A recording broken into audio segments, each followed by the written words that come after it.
This video is going to explain how to use electronic prescribing through a new program that we have called eRx. Once our patient is seated, we'll go ahead and pull up the patient's chart. In this case, I'm going to use the Rolodex to pull up my patient's chart.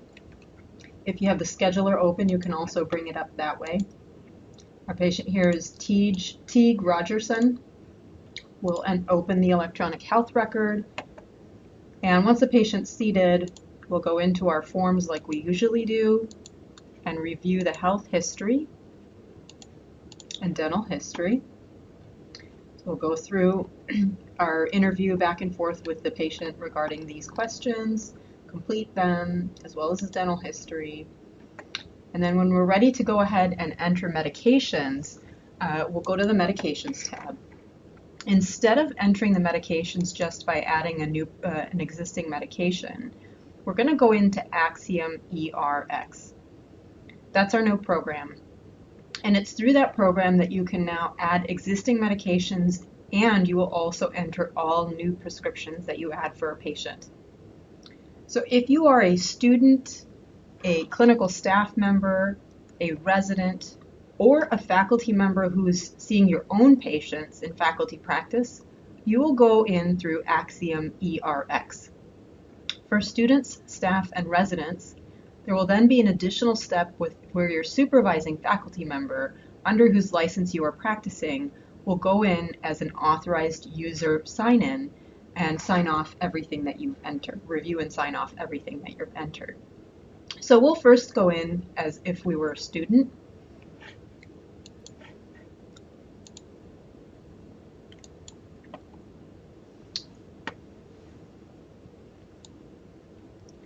And we will see this screen. So I'm just going to enlarge it so it's easy to see.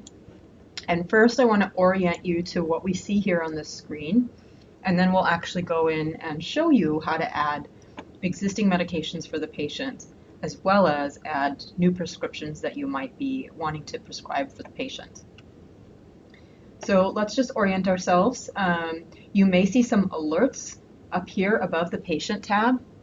And those alerts may say something like, you haven't reviewed the patient's allergies or something along those lines. And you can click right into those alerts and it will help you review them. I've already done that for this patient, so those alerts are not showing up, but those will show up for most of the patients the first time you open eRx. Up here we have patient information. You see the patient's name, the date of birth, and gender. We see the sex again down here, and we see the date of birth. If this was a female patient, we would also see two checkboxes here, one that says breastfeeding and one that says pregnant.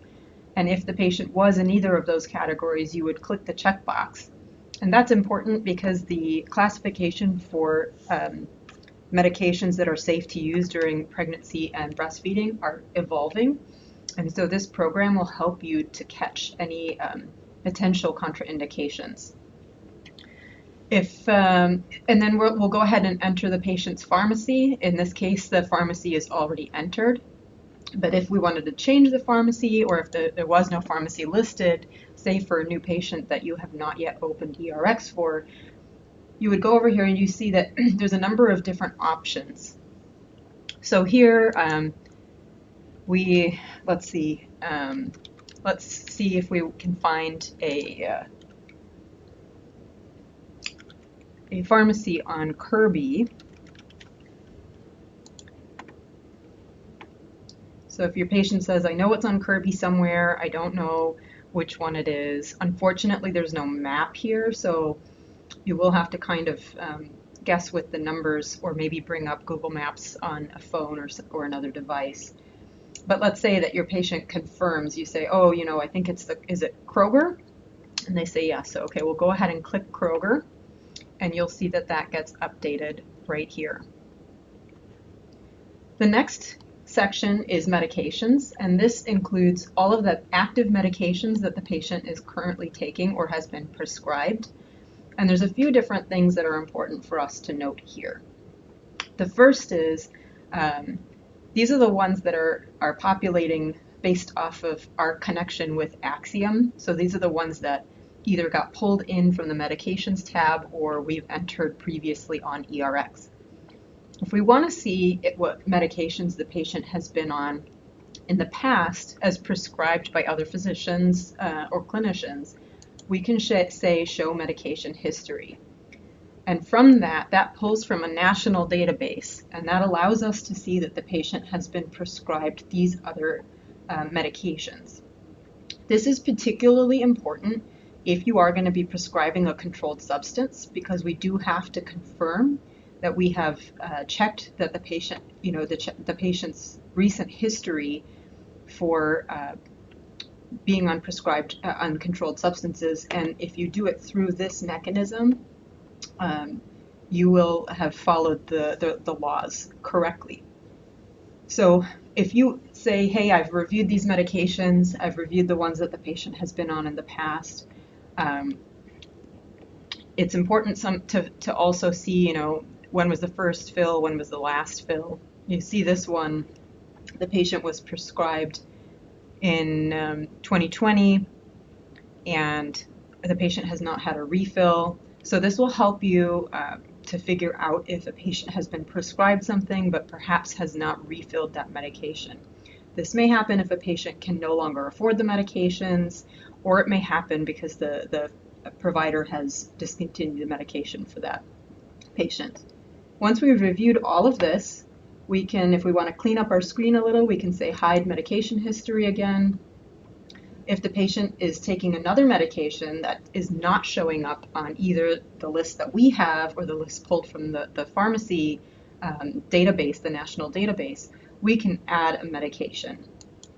So let's say that the patient says, I'm also taking a statin.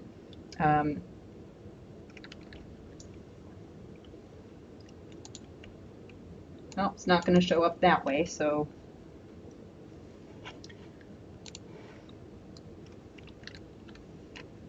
we'll type a more specific actual medication. We've got atorvastatin, and of course that's not really appropriate for a patient of this age, but let's just go with it. So let's say the patient says, I'm taking atorvastatin 10 milligrams. We'll go ahead and add that information.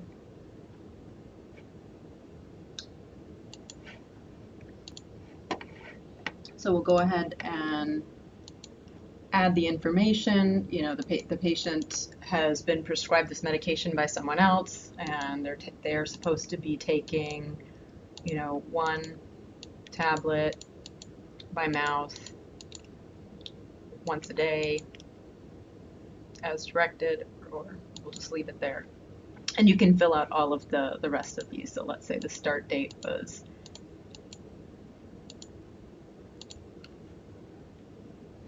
okay, and we go ahead and add, and we see that now populates over here as a new medication that we have entered that the patient has reported to us that he is taking. Okay, so now that we've reviewed the medications with the patient, we've reconciled them, what we will do is we'll say mark as reviewed. And up here we'll have 2 options. We can either say it's complete or it's unknown or incomplete. And if it's complete, that means you have a reasonably good chance that the patient is a good historian. They have reported to you the medications that they are taking. Or they might say, hey, I know there's the one medication I told you about. There's 3 other medications that I was put on. I don't remember their names. I can bring them next time. In that case, you would click unknown or incomplete, and then you confirm your review. So that's what the gavel icon is for your review of medication reconciliation.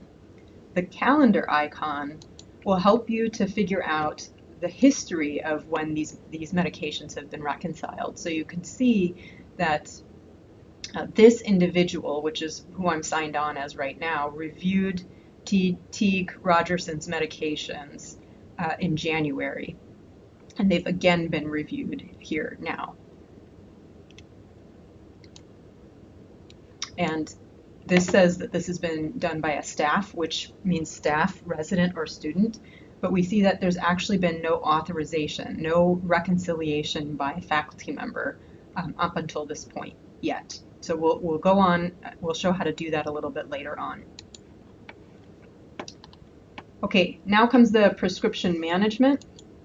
So if you do end up prescribing something for this patient and you want to see the status of it, you can go in here and you can say all drugs.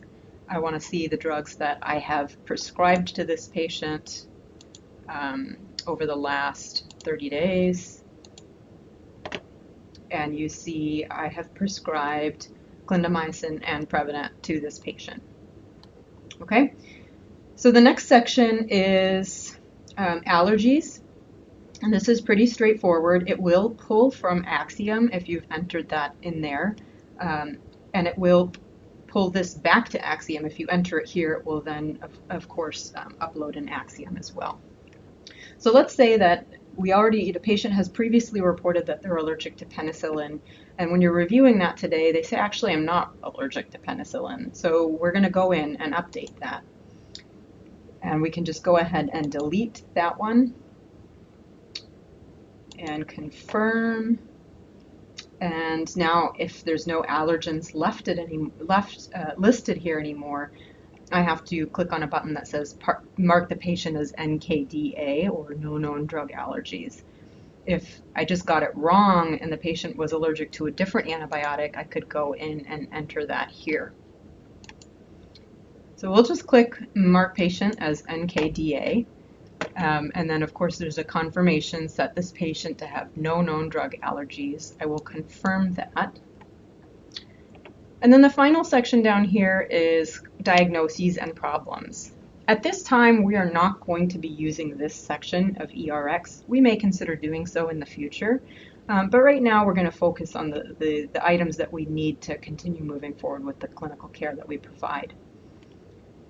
So the next thing that we'll use eRx for is to create a new prescription. So, we may not be doing this right at this time. There may be a time when the patient says, hey, I finished up my Prevident and I need a refill, and they might tell you at the beginning of the appointment. But typically you'll have to come back in again toward the end of the appointment after you've done the procedure or the examination, and you've made a decision about what you're going to be prescribing. Okay, so let's say that we want to prescribe chlorhexidine. And I will just note that this is a child, and I am not familiar off the top of my head with all of the regulations for prescribing to a child, so I'm just going to pretend that this is not a 10-year-old, but in fact an adult. And so we can prescribe for chlorhexidine mouthwash by a regular search, as you saw that I did, or you can go to our clinical favorites list, and that's what this little star indicates. What we did was we looked through the most commonly prescribed medications throughout the UTSD clinics over the past 2 years, and we created a favorites list. And the hope is that this will make things easier for you and quicker for you as you progress in your use of this. You may also create your own favorites lists. But we're not going to go into how to create your own favorite lists just yet. You'll see here that these are the organizational favorites. These are the favorites that you've added, and these are the recent favorites. So if you're in a specialty, say for example oral pathology, and you don't use these medications a whole lot, even though that's sort of in a retrospective review of the whole clinical enterprise, this is what's most commonly used. There are, say, 5 or 10 medications that you use very regularly, but they're not these ones. You can build your own favorites list, so you don't have to type this in every single time. So here we can go in and select the instructions that we want. You'll see for the antibiotics that are listed, they're listed 4 different ways. The first way is for a pre-op or prophylaxis or pre-procedure antibiotic dosing. So that would be 4 tablets per mouth for amoxicillin 1 hour before the dental appointment. If this is what you wanted to prescribe, you'll get all of these alerts. These are alerts mainly either because of a contraindication or this is a child. And you can say do not prescribe because you've read these alerts, or you can say I want to prescribe it anyway. You'll go in, you'll select a provider, and you see that our the way that we've built this out, we've given 20 tablets, and if you use 4 at each appointment, that's enough for 5 appointments. You can change this, you can change the number of refills, and then you can go ahead and review. Okay, going back to our favorites list here, we can see also the other antibiotics. So we've gone into this one, the amoxicillin, and we've shown you that that is written so that it is used for pre-medication or prophylaxis. And then we also have it written for post-op or a odontogenic infection, and we've done it based off of 5 days, 7 days, or 10 days. And we've done that for all of the antibiotics that you see listed here. So either pre-op or prophylaxis, 5-day course, 7-day course, or 10-day course. And you can go in and you can modify these, but hopefully we've gotten them right for most of your use. The one that we added that has not been very commonly used, but that is a newer medication on the market, and in line with our desire to promote, prevention and health promotion. This is an alternative to Prevident. Now, some insurances will cover this, some insurances will not cover this, but the ClinPro toothpaste is different texture than the Prevident and can be tolerated by some patients better than the Prevident. So that's the one that may not look as familiar to you. And you'll also note that we don't have these dosed out by children's doses. So that group, if they so choose, can build a favorites list for their practice.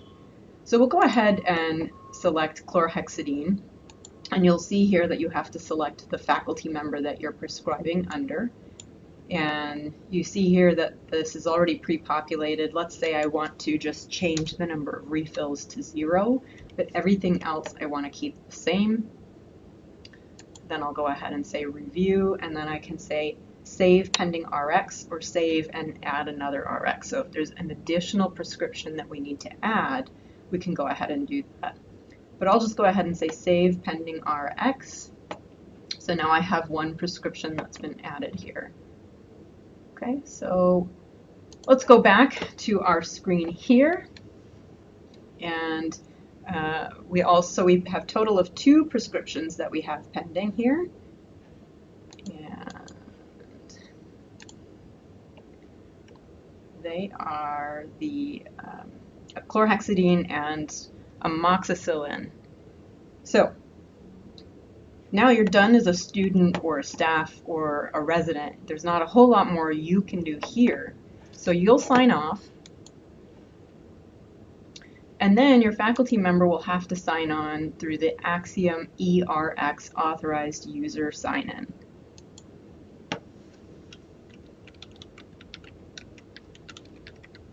For the faculty members, if you're at a clinical station, this will just be the approval card or a swipe.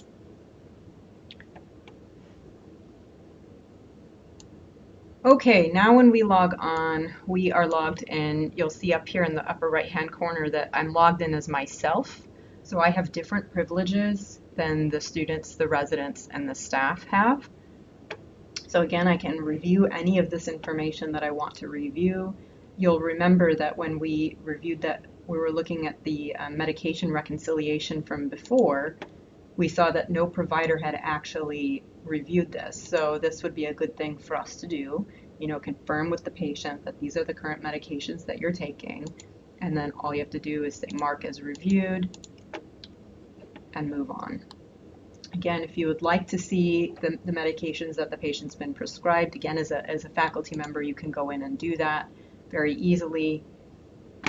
And those medications show up right here. And then, of course, if you want to review the medications that the student has, the staff or resident has prescribed, you'll review those prior to entering your password and authorizing those. And if you need to change them, you can click into them and change them as well. Okay, so let's say that you are ready to sign off. You have two options here. You have the send option, which will electronically send the prescriptions to the pharmacy of the patient's choice, or you can click on send and print. We would recommend, as we start using eRx, that we do send and print. When the prescription prints out, it will have a watermark that indicates that it's already been sent. So it's not possible for the patient to, get a second prescription from that duplicate of the prescription. The original will be sent electronically. However, the printed copy may be helpful for a patient if the patient, likes to have a hard copy of the records, etc. The way that this system is set up for the training purposes, I'm just going to go ahead and send. So you can see I'm not going to do send and print, but I would recommend that you try that out the first few times that you're doing this. So this, you're going to enter your password. All right, it looks like I finally got my password right. And you can see that those two medications have been sent, so they're no longer on the prescription management section, and they are now on the active medications for the patient. So you'll sign out, and you'll see that those two medications now also show up on the student's screen for on the medications tab as active medications for the patient. So those are the main utilities that we're going to be using eRx for at this time. Again, reviewing the allergies, reviewing and reconciling the medications that the patient is actually taking right now, and then prescribing any new medications. If you are prescribing controlled substances, you will need to also have your soft token, which is going to be the VIP Access app on your phone. And there's a circle that spins around 6 digits, and that 6 digits will be used as essentially a second authorization to confirm your identity. If you do not have your phone with you, or if you've lost your phone, or if you've replaced your phone and have not yet had the opportunity to get your soft token uploaded back onto your new phone, you will have to use your hard token for prescribing controlled substances in the meantime. So hopefully everyone who needed one has had an opportunity to pick one up. You would have known if you were enrolled as a controlled substance provider, you would have been notified if you still needed to pick one up. So that's that for eRx. We hope that this was a useful video, and we'll be coming around to make sure that you have an opportunity to ask any questions.